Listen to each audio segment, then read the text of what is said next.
Hello everybody, I'm Danger Gen Vex and welcome back to Really Random! The three words for this week were skulls, dentists, and paganism. From these results, our trusty blog topic generator gave us these options. And after voting on Twitter, you guys selected...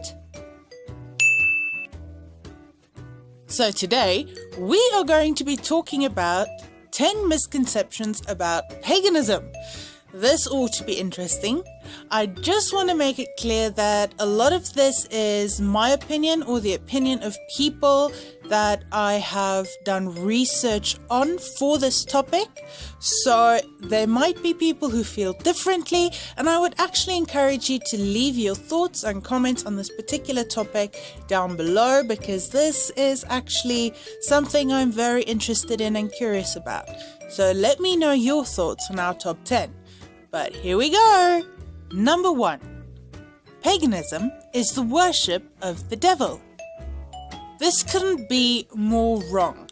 But when it comes to a lot of religions that have a single god, like Christianity and Islam and a lot of similar religions, also ones that have a version of heaven and hell, they believe that if you're not with them, you're against them, which often equals that if you're not worshipping their god, then obviously you are worshipping the devil. And there are also a lot of people out there just under the misconception that paganism is the worship of the devil, when it's really much broader than that.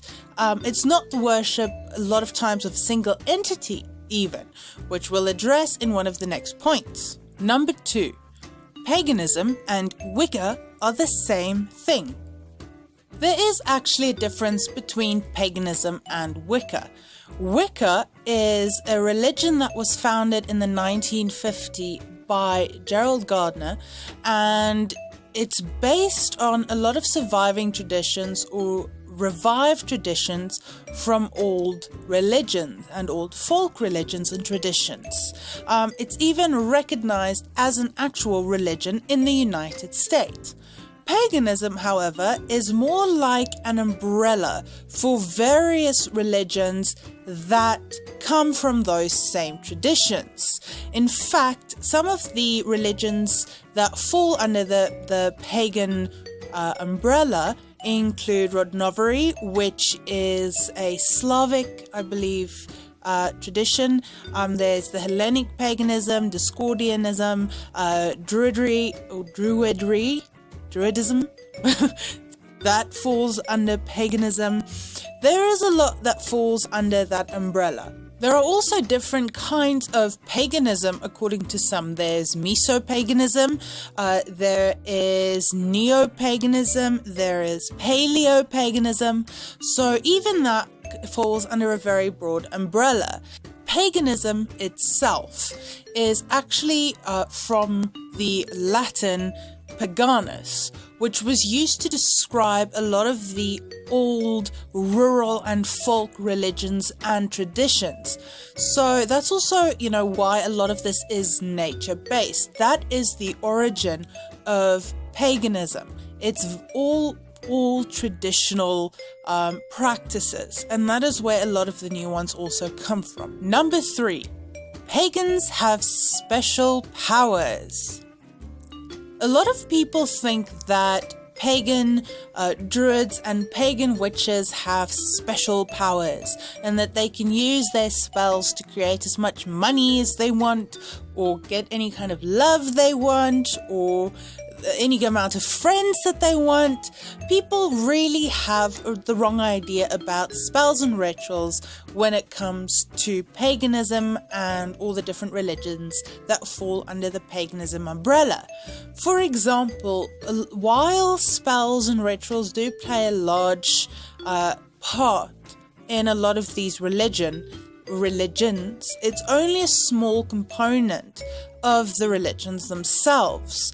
And I've seen or heard people actually compare these spells and these rituals to what prayer would be to Christians and other religions who have that kind of practice.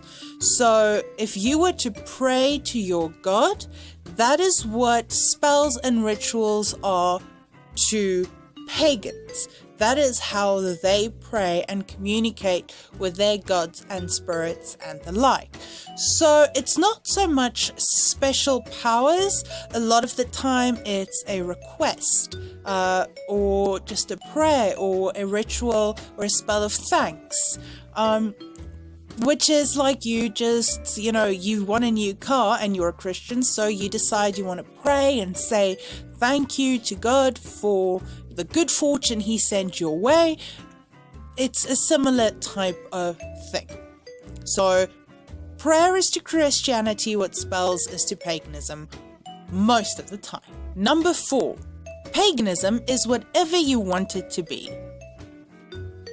Depending on what branch of paganism you follow, or what religion under paganism you follow, there are rules. A religion is still a religion, and like other religions, more well-known religions have their rules, like the 10 Commandments, or, don't do this, help people, love thy brother, that kind of thing.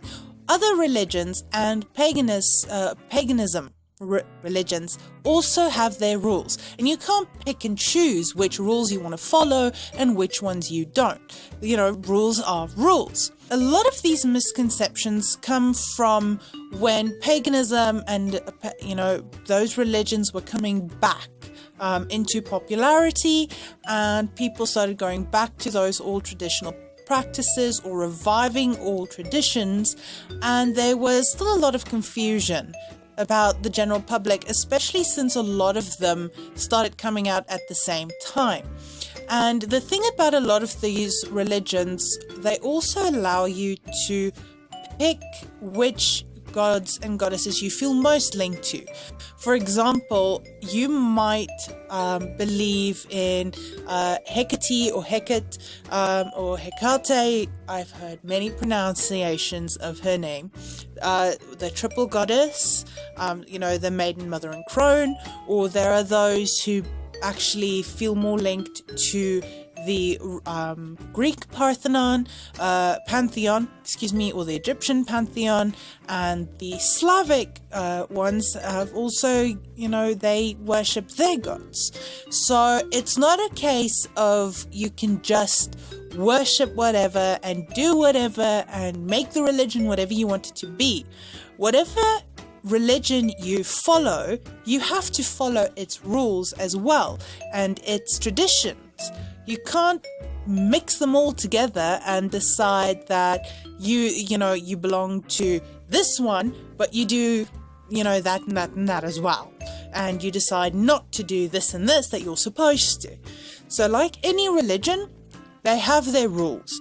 Wicca, the Rotnovery, all of them have their rules. And those are the ones you've got to stick to. So no, paganism isn't whatever you want it to be.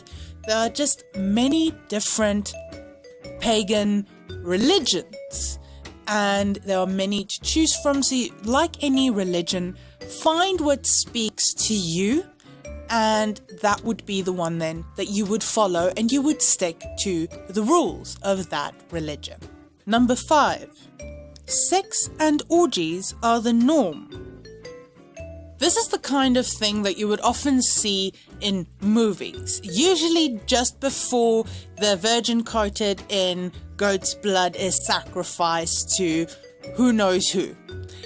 The fact of the matter is, while a lot of pagans are very open about their sexuality and open on the topic of sex, and also they don't judge people based on their sexuality or the sexual preference, it's far from what people think it is, and it's far from the norm in pagan practices. A possible origin for this misconception might be the fact that there are a lot of rituals that are performed in what is called skyclad or nude.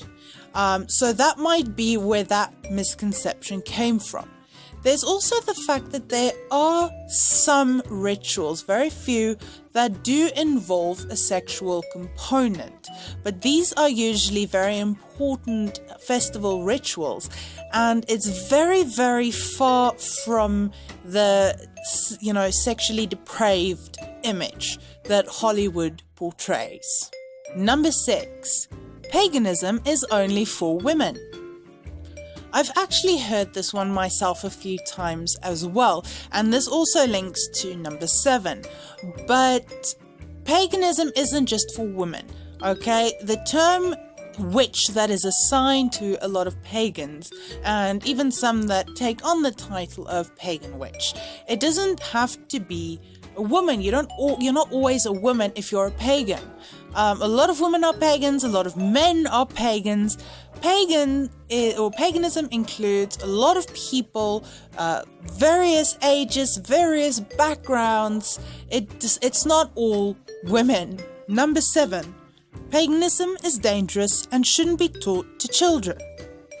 Like any religion, there are families who were raised in a certain religion, and they pass that on to their children, who pass it on to their children, and so on and so forth. And it's the same with paganism. Paganism isn't just a thing that some people pop into and then, they decide, okay, let me try and teach a few other people as well. More often than not, a lot of families are involved in paganism.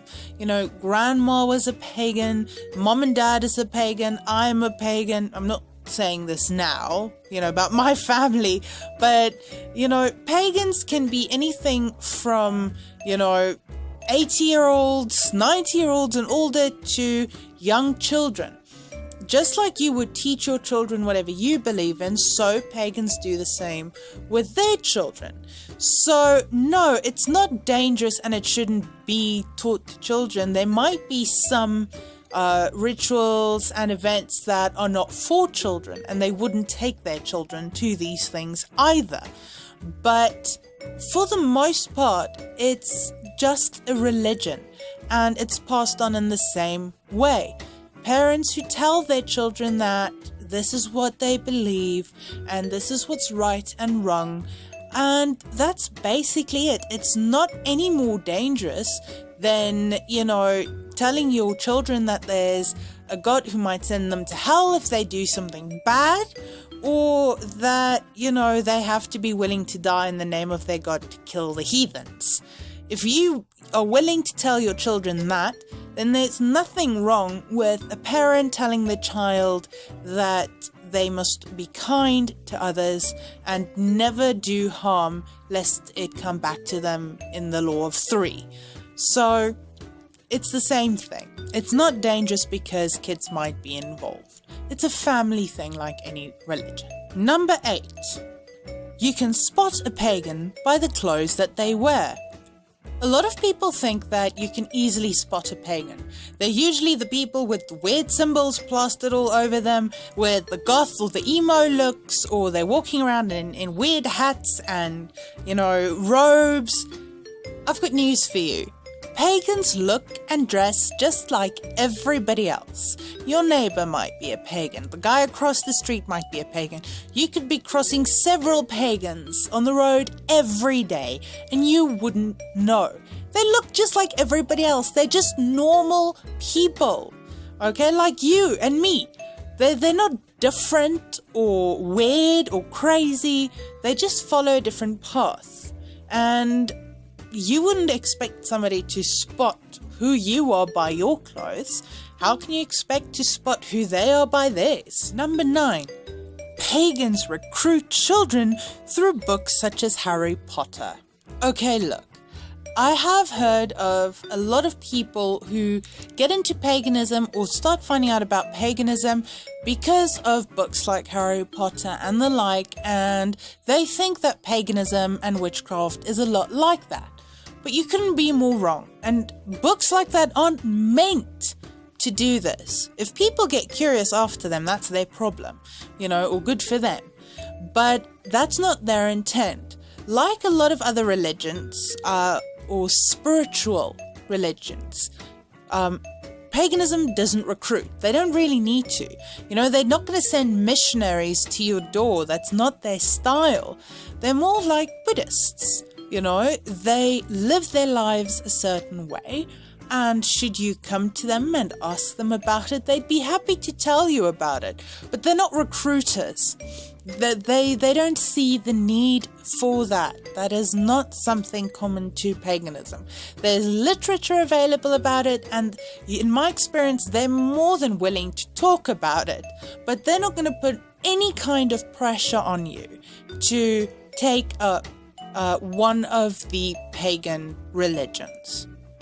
Number 10. But what about evil symbols like the pentagram or the pentacle? The pentagram or the pentacle is actually the symbol most often talked about as an evil symbol for a lot of pagan religions, even though there are several symbols. But here's an interesting fact. The pentagram was actually used in Christianity at one point to signify the wounds of Jesus Christ on the cross. It was also used, or it's used in East Asia to signify the different elements. It was used in Arthurian legend as Sir Gawain's symbol. The fact of the matter is, symbols are just symbols. Sometimes they're used for one thing, sometimes they're used for another. The cross might be a holy symbol to Christians, but if they were to go to an island or to a nation that had mass crucifixions, it would be a symbol of terror.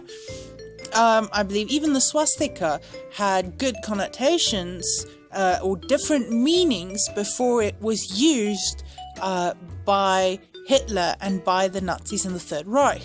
So symbols are only symbols. It's we who give them meaning. Just keep that in mind. It's all point of view. And that's it for 10 misconceptions about paganism. I hope I didn't disappoint. This isn't my strong point, but like I do every week, I take these random topics you give me, I do what I can with them, and I try my best.